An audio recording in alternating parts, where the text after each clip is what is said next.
Африм Гаши се одважи да се појави пред новинарите речиси еден месец од како почна серијата скандали поврзани со него и извршувањето на функцијата претседател на парламентот.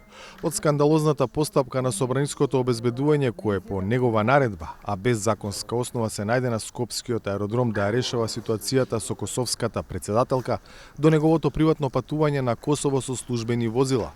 Претседателот на собранието понуди објаснување и во ниту едно од нив тој не гледа собствена одговорност.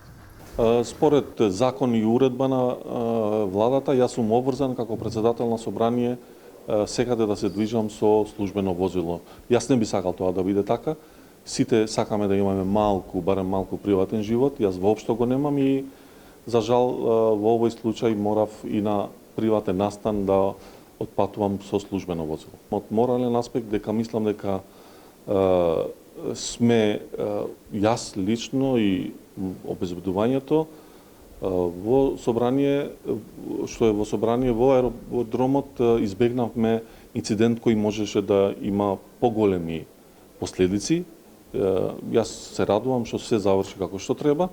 Тие луѓе кои ги пречекориле своите овластувања, МВР ќе си постапи како што е закон и како што треба.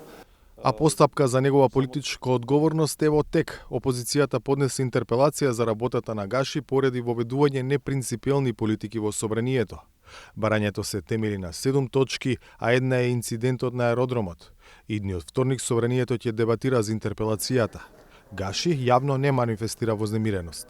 Се што е во рамки на деловник и во рамки на демократичност во собранието, јас го почитувам, било тоа да се однесува на институцијата претседател на собрание и било кого, ќе бидеме отворени кон секоја иницијатива, ќе го почитуваме деловникот и се надевам дека напрети ќе има соочување на аргументи и после пленумот ќе одлучи како ќе одлучат тие, така ќе постапиме. Јас верувам дека мнозинството ќе донесе најправедна одлука. А таа каква што ќе биде, јас ќе почитувам гордо и радо.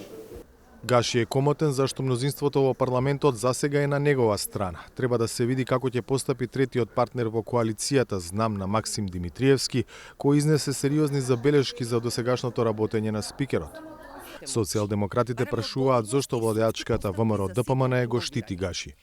Се случи и скандал со минување на границата со Косово на сватовите на Гаши со приватни возила и без никаква контрола. Нема одговорност за началникот на граничниот премин, ниту за Тошковски кој го поставил. Нема одговорност ни за претседателот на собранието Африм Гаши. Мицкоски вели работел подобро од претходниот. Со смешни аргументи се обидува да го заштити по секоја цена, а ветуваше дека секој политичар кој ќе ја злоупотреби функцијата ќе одговара. Мицкоски да се одважи и да побера смена од Гаши.